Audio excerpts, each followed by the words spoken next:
Hello, everyone. Welcome back to Ishtar Fest. Sorry, go ahead, Ali. I was just going to say we are now ready for our next presentation, which is going to be provided by Prisca Long. Hey, everyone. Welcome back. How is everybody enjoying Ishtar Fest? Loving it.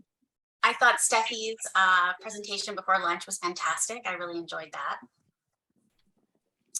Thank you all for rising from your carb comas and coming back here to join me this afternoon.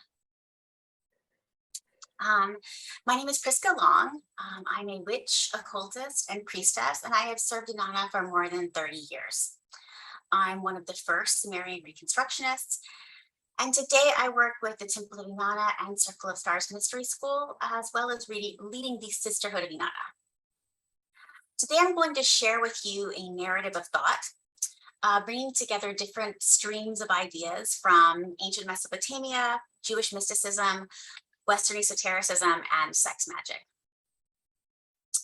Before I get started, I really want to thank the members of the Sisterhood of Inanna because they get to hear all of my ideas before I bring them to any other conference or anything else. And they're really patient listeners and contributors, and they really help me to clarify and hammer out my thoughts. And so I'm really grateful to them. And some of them are here today and they know who they are. I don't want to out anybody, so you know who you are. Thank you so much for being here. I'd like to start by sharing this quote from the Book of the Law, chapter 1. I am divided for love's sake, for the chance of union. This is the creation of the world.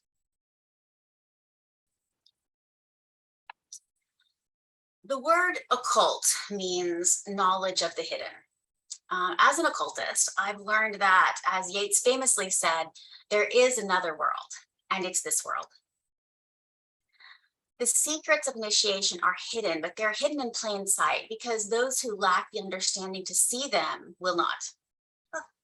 You all may be familiar with the concept of the sacred marriage, but for those who are not, the sacred marriage, the phrase sacred marriage refers to a mythical marriage between a goddess and a god.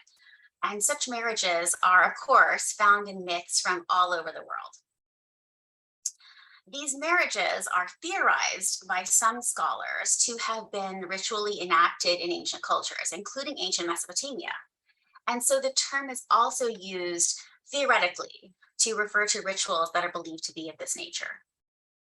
These ritual enactments are theorized to have been performed to ensure the fertility of the land and animals, or to legitimize a ruler.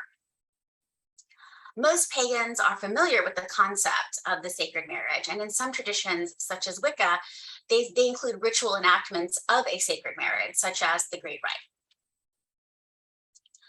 Fewer pagans, I find, are familiar with the concept of the mystical marriage between matter and spirit.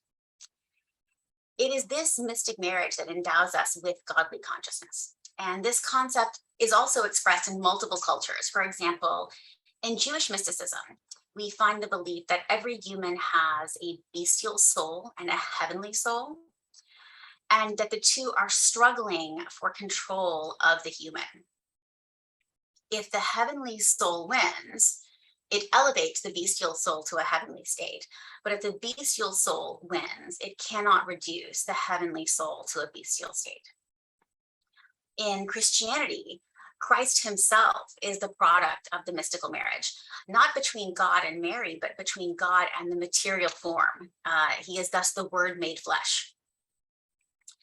In Tibetan Buddhism, the union of earth and heaven produces a third state of existence, which is humanity. So some people believe that the sacred marriage is a metaphor for sexual reproduction, as though merely breeding were a magical act or required a magical act to ensure success. And this is an obvious interpretation, the union of male and female, right? The goddess and the god. But the occult is not the obvious. Hidden in plain sight is a larger truth the union between matter and spirit. The mystical marriage is the initiatory secret behind the sacred marriage. I propose that Inanna's union with her husbands can, through the lens of Western esotericism, be interpreted as a union of earth and heaven, a mystical marriage, not only a sacred marriage. And that this reflects an understanding of the sacred power of sexual pleasure. And that's what I'm going to talk about today. Who exactly was Inanna's husband seems to have varied with location and era. We know of two gods, at least, Dumuzid and Amashungal, who eventually became syncretized into one being as Inanna's worship became more centralized with the Akkadian Empire. Dumuzid originated as a god of shepherds. His full name is Dumuzid Zipad, the shepherd, while Amashungalana originated as a god of the date palms, dates being a subsistence crop in southern Mesopotamia. Eventually, these two, along with Damu, the child god, became syncretized, all considered forms of Dumuzid. So that is the name we tend to use today. Scholars believe that Inanna originated as a goddess of agriculture, possibly the date palm. Her role initially expanded to specifically agricultural storage and distribution, but gradually grew to encompass so much more. And chief among these, she is a goddess of sexual love and pleasure, which is amply illustrated in surviving poetry. Although it's standard in the West to describe her as a love goddess, the surviving literature indicates that she is primarily a goddess of one particular type of love, and that is sexual love. We have a lot of literature in which Inanna seeks sexual pleasure, shares sexual pleasure, anticipates sexual pleasure, and even complains of not receiving sexual pleasure. Eroticism and the ways we relate to and describe the erotic is largely cultural, right? Culture teaches us what is sexy and how we describe sexiness. So some cultures eroticize small feet or large breasts or height, but our metaphors for sex and the erotic are also cultural. Think, my love is like a red, red rose, right? Or how shall I love thee? Let me count the ways. We may describe the erotic in terms of art or nature or food. And for ancient Mesopotamians, the erotic was very often described in terms of food. In ancient Mesopotamia, gods were understood to manifest themselves physically. The sun was not Utu, the sun god, but it was his physical manifestation. The moon was the physical manifestation of Nana, the moon god. Inanna manifested physically as the evening star and the morning star and the storehouse. Inanna's husbands manifested as, in the case of Dumuzid, as kids, as lambs, as calves, as milk and cheese, as grains piled high, as products of the date palm like fruits or sap or leaves. In short, food. Inanna's husbands manifested as food. And Inanna, as the goddess of the date palm and the storehouse, engaged in acts of sexual pleasure to bring the foods to fruition and maturity. And this food then Inanna, the queen of the storehouse, provided to the people. You may be wondering, what do food and fertility have to do with sexual pleasure? Well, I'll tell you one thing they have in common. Food and sex were two of the only sources of pleasure and entertainment available to rural people before television and speedy travel. They had music, they had dancing, they had social events. But for a rural person in the ancient Near East, food and sex were, I think, the most consistently and easily available forms of pleasure. And they're also the forms of pleasure most obviously connected to fertility.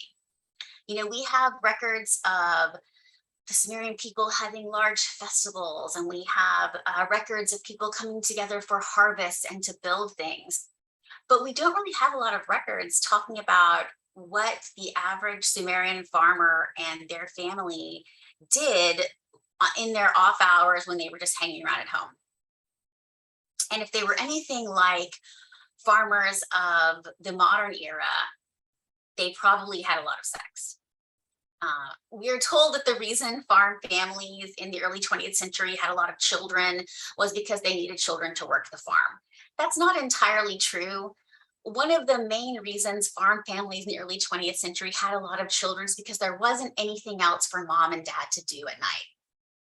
They didn't have TV, they couldn't go to a movie, they couldn't drive into town and see friends. So they had their fun where they could find it, and that was in bed. Sexual pleasure and gustatory pleasure are also sensual pleasures. They are literally pleasures of the flesh.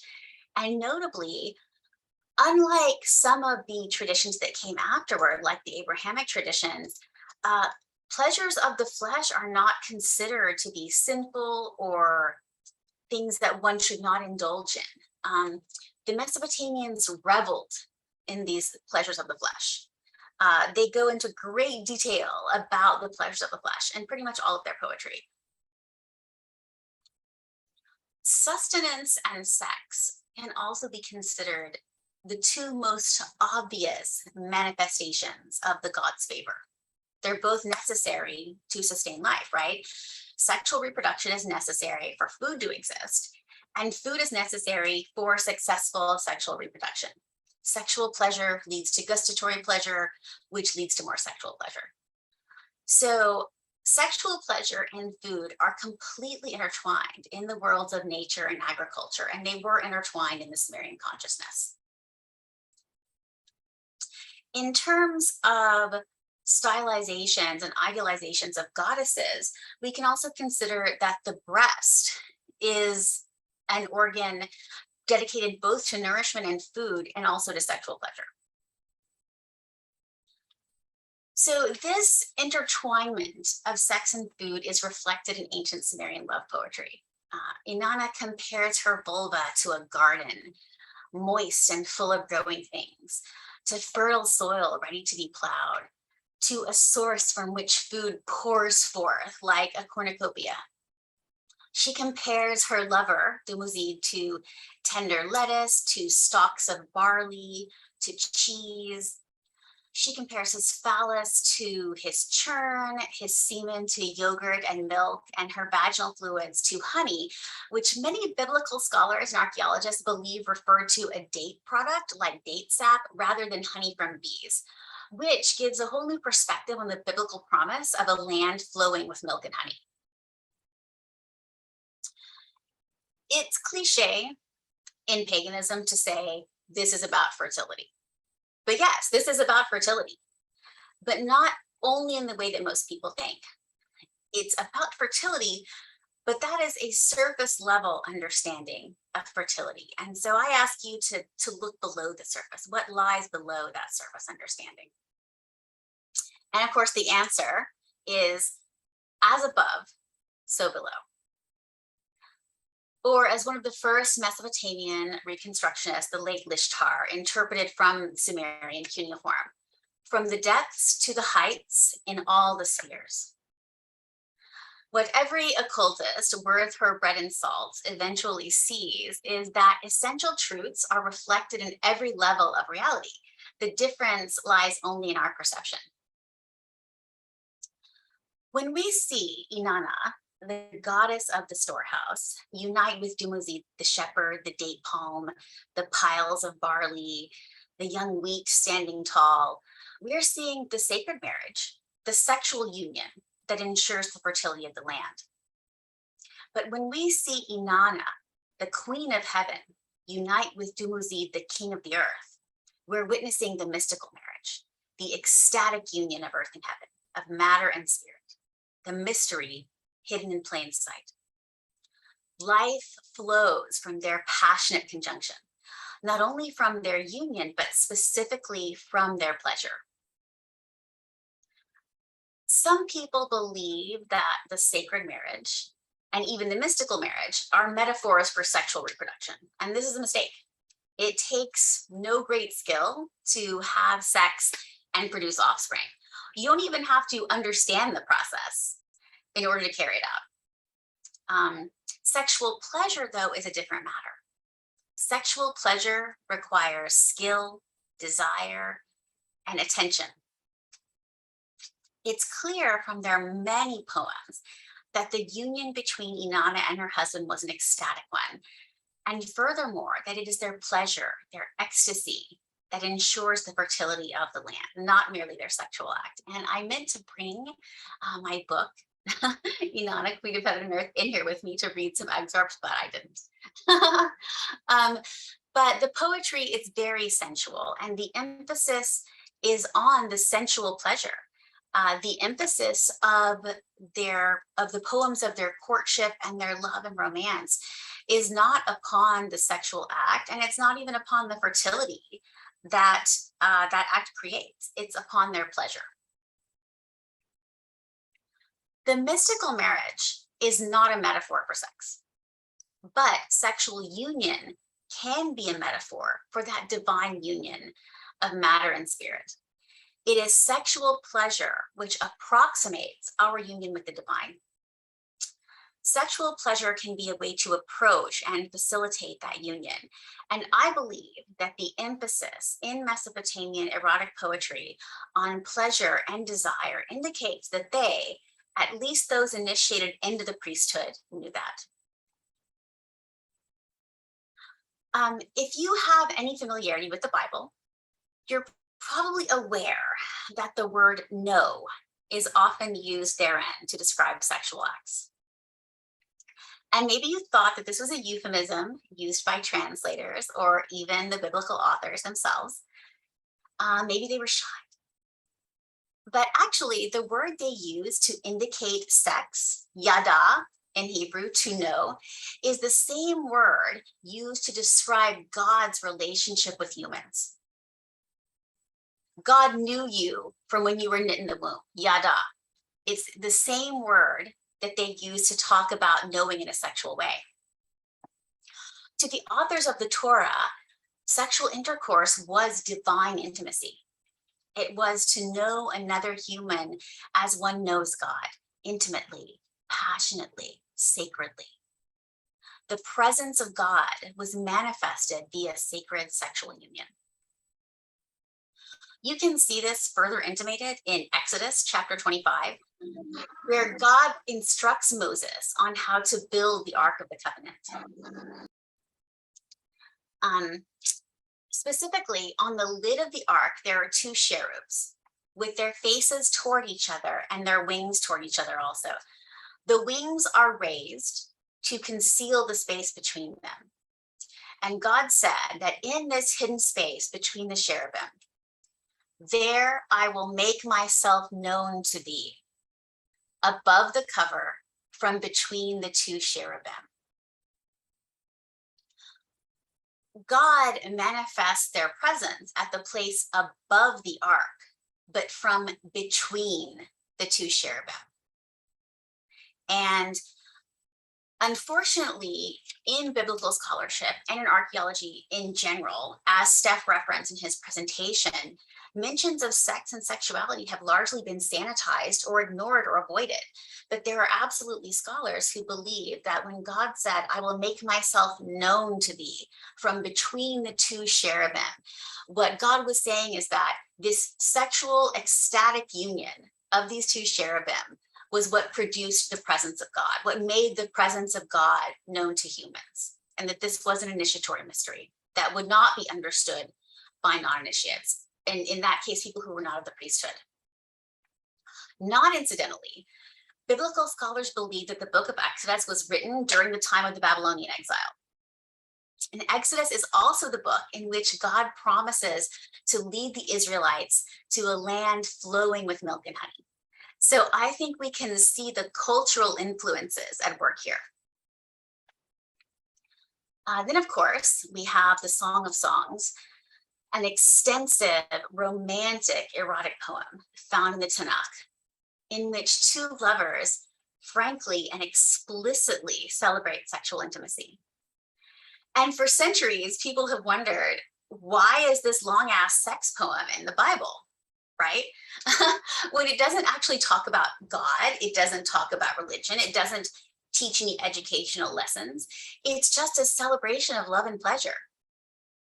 Jewish tradition interprets it as an allegory for the relationship between the love between God and humanity, the intimate knowing between God and humanity.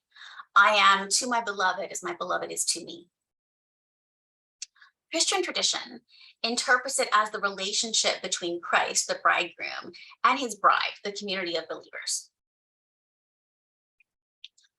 We also see this idea of sexual pleasure being a tool to embody and experience divine union in many other cultures. For example, the many practices of sexual yoga that are in the West misinterpreted as tantra, as well as those from the Kama Shastra tradition within Hinduism. In Taoism, we find it in the practices that are known as joining essences or the Tao of loving. In medieval Japan, the Tachikawa-ryu school of Buddhism engaged in practices very similar to the sexual yoga of Tibetan Buddhism.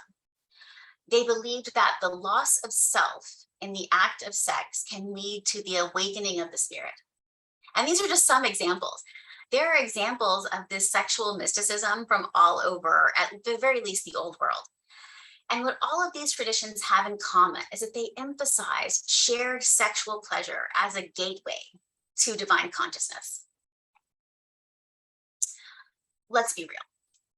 It takes no special skill to reproduce, right?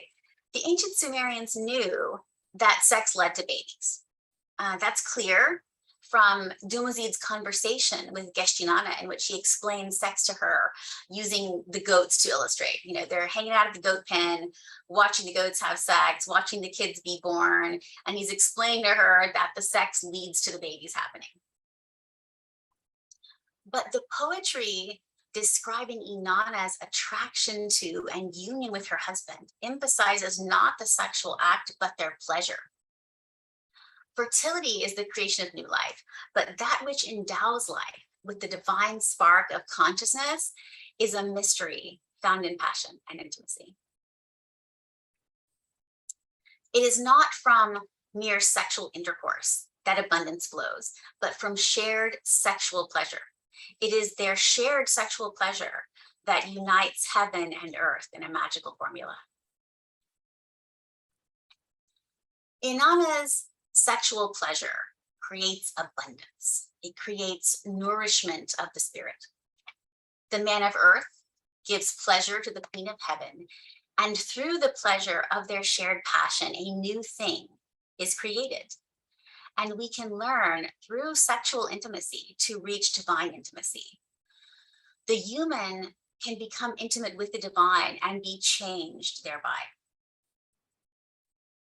So what does this mean for us?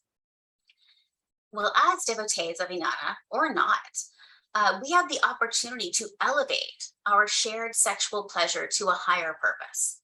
And I want to emphasize that although orgasm is pleasure, not all pleasure is orgasm. There are other ways of cultivating sexual pleasure. And that purpose to which we can elevate our shared sexual pleasure is to cultivate intimacy with the divine, to come as close as we can to that mystical marriage, and to use that pleasure to cultivate a mystical marriage of our own, a union, an intimate union with the divine presence. So practicalities, what are some ways you can implement this? The first I would suggest is to worship and be worshiped. Let your partner worship you sexually as an incarnation of divinity. Let them worship you as a goddess. Let them worship you as a god. Let them worship you as a divine androgyne, whichever you like, whichever feels like the most solid and embodiable identity for you. Let them devote themselves to your pleasure and do the same to them. See in them and in yourself the presence of God, the divine spark. And let me tell you, it is awesome. It is so awesome. You could also dedicate your sexual pleasure, including but not exclusive to your orgasm, to Inanna or to another god or to your holy guardian angel. who in ancient Mesopotamia was known as the personal god. One practice that I love to engage in all the time is that when you hear a love song, imagine that love song as about or to Inanna, or your holy guardian angel, or whatever other god you find yourself dedicated to. It really changes the context of love songs. Like if you're driving around in your car and you listen to the radio and you hear a love song on the radio, if you contextualize that love song as a song to your God, it really just, it's amazing. It's almost an ecstatic practice in itself, really. And then the next time you hear it, imagine that it is a song about you, for you, from Inanna, or your holy guardian angel, or another emanation of the divine. I am to my beloved, and my beloved is to me. I predict that if you engage in these practices, you will find that this experience of union expands from the bedroom, from the sex act, into every part of your life. And that takes practice and it takes time, but that is true abundance. And if you want to go next level, can you approach every interaction as an opportunity for union? When you smile at a barista, can you feel that divine spark of connection? Or when your hand brushes against your spouse's hand, can you feel the potential and the divine spark of connection between the two of you? I think that this pursuit of pleasure as an avenue toward divine intimacy can begin in the bedroom and begin in the sex act, but it can expand to every interaction you have, to every passionate union. The gods say to unite passionately with every other being in the universe. And sex isn't the only way to do that. I'm uniting passionately with all of you right now because I'm talking to you about a topic I'm so passionate about, and I am sharing this passion with you. So right now, we're having an experience of passionate union. And that's all I want to talk with you about today. I have a list of recommended reading for people who are interested in further exploring the topics in this in my talk today. And I'm going to cut and paste that into the chat. Several books and articles. Pop that in the chat here. Let's see if that is working. I'm not sure it's going to let me paste. We'll see.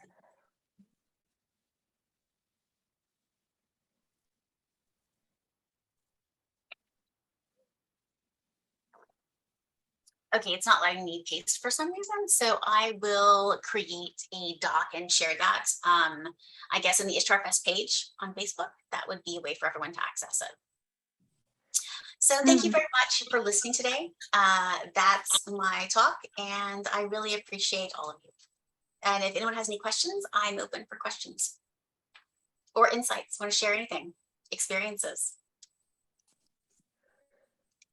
Thank you so much. I think that's one of the aspects that we haven't had enough of at Ishtar Fest is talking more about the sexuality, the sensuality piece. And it's so interesting that we talk about the connection of food and sexuality or sexual practices. Just a little while ago, in a couple of hours, we're going to have the food culture piece. That was a pre-recorded piece by Nawal Nasrallah. And in there, she does talk about the date palm and the connection to motherhood and children as like milk. So I think that'll be an interesting part. But I know, and we talked about this in the circle group too, food feeding us, but also sex feeding us, that sexual desire, that intimacy, that passion. It's all part of feeding and nourishing us in different ways.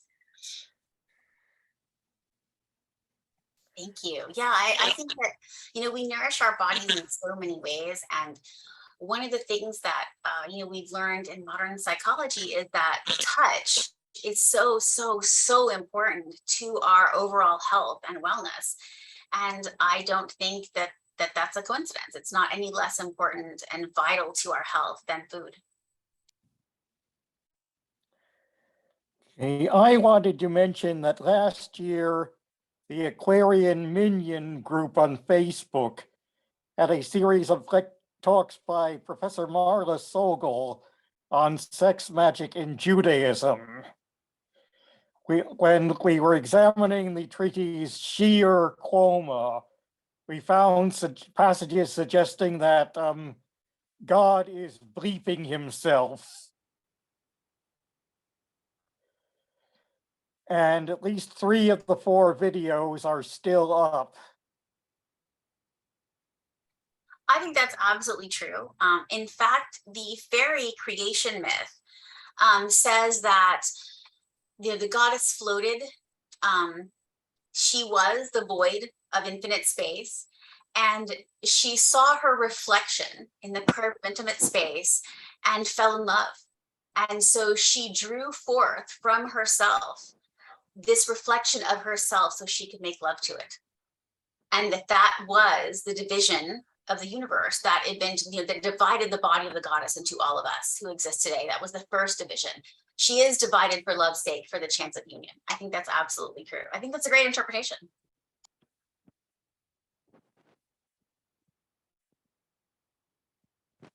I just shared a Google Doc in the chat that has a list of recommended reading that y'all can check out if you're interested.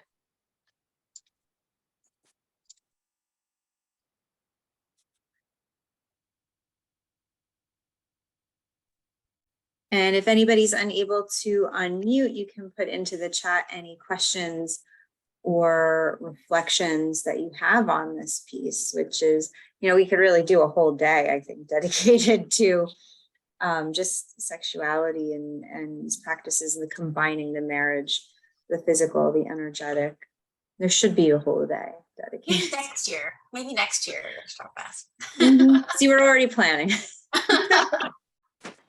Definitely should be a whole day. Prisca, this was amazing. And as you were talking, just because this is where my head goes all the time to the scientifically, like why food and sex is connected. They're all connected to the hypothalamus. So that part of your brain that controls all of that is actually, I think metaphorically why sex is so important as food, and why food and sex kind of flow together very well. Oh, thank you for sharing Just that. my thought. I didn't know that about the hypothalamus, so thank you so much. That's awesome. That's really good to know. Yeah, I think those sensory pleasures and the things that give us pleasure in general are all kind of routed through there, right? Like along with fear and like the really primal, important things like when to eat, when to fuck, when to run away. Yeah. Like that. Yeah. Yes, it all comes from that same area of the brain. And yeah, I find it quite interesting that the mythology kind of correlates that without saying this is a part of your physical self. Absolutely. There a lot of occultists are really enamored with the work of Julian Jaynes and his book, The Origin of Consciousness and the Bicameral Mind.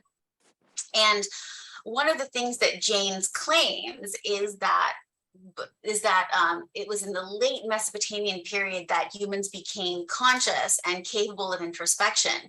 And I think that Julian Jaynes never read any Mesopotamian poetry, because it's very clear that people were already capable of introspection.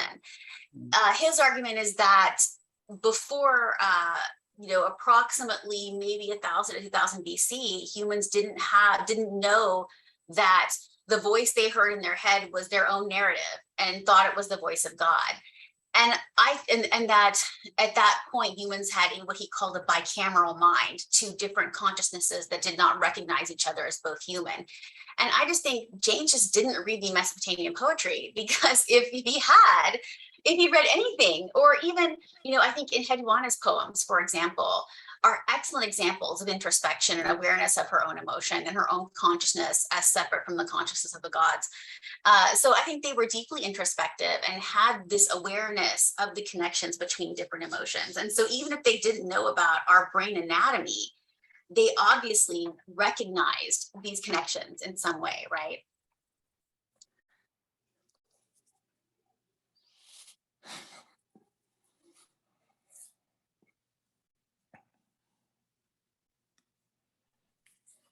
It's just laughable to me to think that they didn't recognize their own voice in their head. Yeah, same here. I mean, there are a lot of modern discoveries about consciousness, about the physicality of consciousness that confirm a lot of James's theories about the bicameral, about like maybe the bicameral origins of our mind. But this idea that humans did not have introspection, did not recognize the voice in their head as their own narrative, just thought God was talking in their head all the time. I just think that's really unlikely, because even if we look at the ancient world, you know, if everybody had God talking in their head all the time, there'd be nothing remarkable about being a priest or about being a prophet. So we wouldn't even hear about those people because they wouldn't be considered that unusual or important.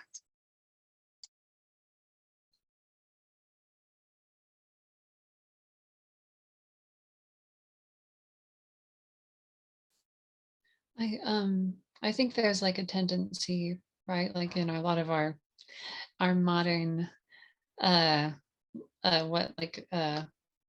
what is it, maybe not elitism, is that the right word? I'm trying to think, like we think that we have this like some like oh my gosh, my brain.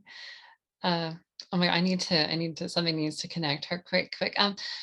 That yeah, like we're just like, oh wow, these ancient people were like so like, oh my gosh, like they couldn't even do anything basically. I mean, that's where like a lot of like the fringe theories come into play. There's Like there's a term for that in German. It's called Dummheit, the idea that the ancients knew nothing, and kind of yeah, that's the term kind of in kind of whatever you want to call it, German kind of thinking about history is that, and Dummheit is almost certainly not true. yeah, Sorry yeah. to No, that's good, because I was like, there must be like a more succinct way to like Right. verbalize that. But yeah, it's and that's like, yeah, where a lot of like I was saying, like conspiracy fringe theories about the ancients and like supposed intervention they had from other, you know, extraterrestrial assistant, and like that comes from, I think, is that we don't give them enough credit for anything, really. Well, in general, people maybe wouldn't. But also I wanted to say, in more in regards to this, like the imagery or the poetry or divine, uh,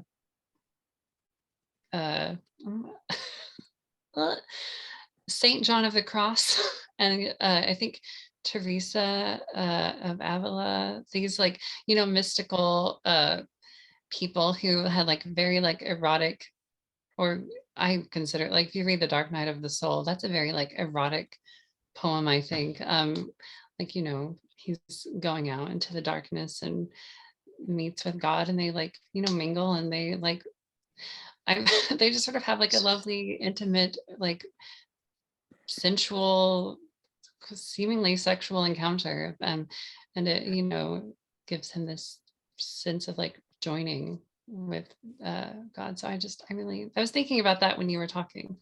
Oh, you're absolutely right. And in Christianity, the mystical marriage is actually, the phrase mystical marriage is actually used to characterize an idea of an almost erotic intimacy with Christ. However, it's like a chaste intimacy rather than a heavily eroticized intimacy. But I actually almost considered including some stuff about Saint Teresa of Avila here, because her heart was pierced by 2 arrows, right? I mean, how phallic is that? Over and over, it says. Also, in ancient Egypt, there's a very long myth cycle called Horus and Set contending, in which Horus and Set spend centuries fighting over who will succeed Osiris as the ruler of Egypt. And people think that this is a political allegory for the fighting that took place, the kind of tribal division that took place before the eventual union of Egypt into one large empire. But interestingly enough, this story includes lots of bizarre homosexual encounters between Set and Horus that just seem to come out of nowhere. Like this very long war for dominance of Egypt also includes lots of like surprise gay sex. Surprise, I win.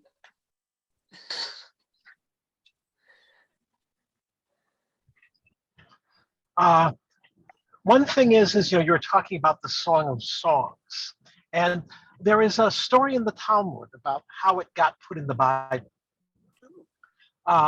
And the story is that the sages, the rabbis, were going, what books should be included in the canon? And there were, there were some were calling for the Song of Songs, but most of them said no. This is not only erotic poetry, but poetry that was tend to be sung in the tavern. And the story is that Rabbi Akiva, who was considered the greatest of the sages, said, all the books that we're selecting are holy. The books that we are, the Song of Songs is the Holy of Holies. And he could not be gainsaid and explain why he said it's the Holy of Holies, and it was included in the Bible. And a rather interesting story, and kind of tying into the thing of the idea that you spoke about the in a sense, perhaps a secret hidden in plain sight, that eroticism, in Akiva's view, was the Holy of Holies. And it's and this is that's the story of why was it included, because it is a different book than any other book in the Bible. It is. It's so different. Thank you so much, Peter. It's so different, and it's so interesting. Actually, the Bible is full of so much eroticism and so much sex. My former mother-in-law taught Bible study at her church, and one day she assigned her students to read some part of Genesis, and the next week one of her students came back and said, my mom says I'm not allowed to read Genesis because it was too dirty. And I know that the Song of Solomon is not a part of that, but it's like there's so much eroticism in the Bible that people just don't see. And the same in the descriptions of Christ, and all these interactions with God are so erotic. And what I forgot to say about the whole Horus and Set contending thing is that Horus is a solar god, and Set is a god of the desert, a god of the unknown, a god of rebellion. And so that can also be seen as a union of earth and heaven, especially because the Egyptians characterized the heavens as the forces of order. They were very orderly, whereas Set was a god of disorder, not of evil, as a lot of people today think, but more a god of outsiders and rebellion and disorder, things like that. The disorder that's necessary for evolution, basically. And I agree that the Song of Songs, if you look at this as, I think, every myth, every story has multiple layers of meaning. And as we advance in our own process of initiation, I find that these layers just unfold for you. All of this meaning begins to unfold, and you start to see meanings that you never saw before. And I think that's the case with, for example, when God promised, in the book of Exodus, God promises Moses a land flowing with milk and honey. Well, if you look at the context in which Exodus was written, this was written when they were in Babylon. And so in Babylon, milk and honey had it was not just a connotation of food and plenty, it was a very highly sexual connotation. I promise you a land full of sex.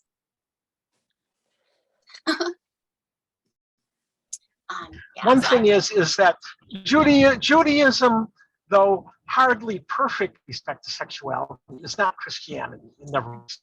That is that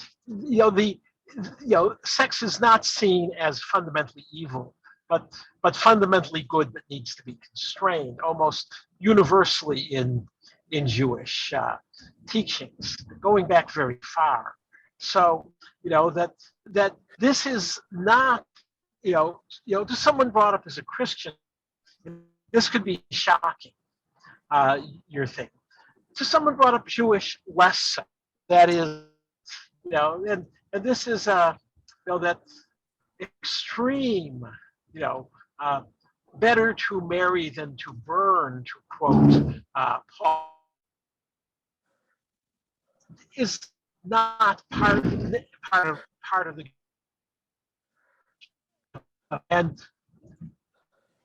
and so the question of in a sense dealing with sacred marriage gets real interesting, and there's some things in the Bible that I just don't have time to talk about that talk about the difficulties of that, specifically in Numbers.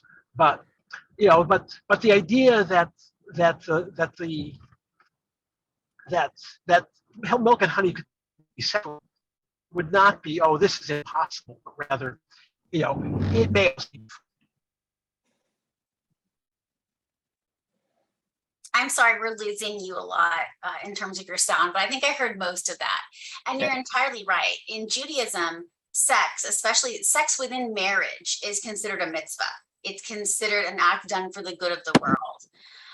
Sex outside of marriage, not so much. And I'm talking of traditional Judaism. I mean, not that individual reformists today are not like, yeah, whatever, do whatever. But yeah, absolutely. Within Judaism, sex is not condemned or forbidden. And it really wasn't condemned in Christianity until Paul. Paul came along, and I don't know if Paul was like a deeply closeted, self-hating gay man or what, but he was so anti-sex, and that unfortunately colored Christianity after Paul. Yeah, the whole thing is that Christianity, in a sense, one could say that Christianity is Paulianity. That is, he is really the prophet and relevator, to use a Mormon expression, of the entire Christian tradition as it's unfolded. And so in a sense, you're going back to the foundations. He was 50 years, 30 to 50 years after Jesus's life. So Christianity, if it was Paul, that's where it was, not with Jesus, but with Paul. Oh, absolutely.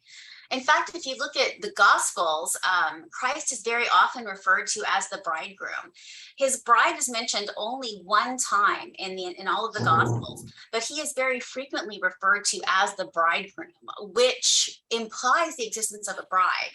And yes, Christians have worked this out by saying, oh, well, the bride is the church, the community of believers. But I don't think that's entirely the case. I mean, I think it's entirely possible that Christ's bride was God, or that Christ was an allegory to the union between humans and God. That is absolutely, a trope. I mean, a book looking at kind of early Hasidic prayer, and the metaphor, how to meet the bride, how to be with the bride, how to, occurs in, I'd say, half the pages in this particular book. So, and it's very old. I mean, the imagery goes back. So it would have been, I think you're right. That is God is the bride, and with Jesus, and certainly with this person who's commenting on the Baal Shem Tov. Absolutely. And incidentally, some things that didn't really fit into my presentation, but that I thought y'all might find really interesting since we've gotten on this biblical thing, is that, for example, I was reading the book of Revelation. And So the name Dumuzid for a long time was mistranslated. And then later on, when more tablets were translated, people happened upon a different translation of his name. Initially, it was mistranslated as the source or the one source, but it turns out it's actually far more likely that his name actually means the good child or the good offspring. And that really specifically means not good as in well-behaved, but good as in healthy and not deformed. And it specifically refers to lambs. It specifically refers to lambs and kids, baby goats, baby sheep that are born healthy and not deformed. And in the book of Revelation, which I had never seen this particular phrase called out before, when John the Revelator says that he saw this woman, and she had 7 vials with 7 plagues, he also refers to her as the wife of the Lamb. Well, who do we know who the wife of the Lamb is? That's Inanna. And so I think that the book of Revelation, in addition to being viewed as one man's major mushroom trip, can also, I don't know if y'all know this, but like the island of Patmos is apparently covered in mushrooms. So a lot in psychedelic mushrooms. So a lot of people think that the book of Revelation was a psychedelic mushroom trip, but I think it can also be viewed as a prophecy anticipating the rise of Inanna's worship in our modern world. The word apocalypse. I hope so. It's okay. I mean, the word apocalypse, it's also often called the apocalypse of John. But the word apocalypse doesn't mean an ending. It doesn't actually mean a destruction. It means a true revelation, an uncovering, a revealing of something. And I think we're in a great position now to find out what will be revealed. And I think that is my time, but I appreciate all of you being here. And I appreciate y'all, giving me a chance to nerd out on sex and religion and magic and culture, because I love that stuff. And I appreciate all of your contributions. Thank you so much for being here, and enjoy the rest of Ishtar Fest. Thank you so much for joining us. Who doesn't like sex, drugs, and magic and food?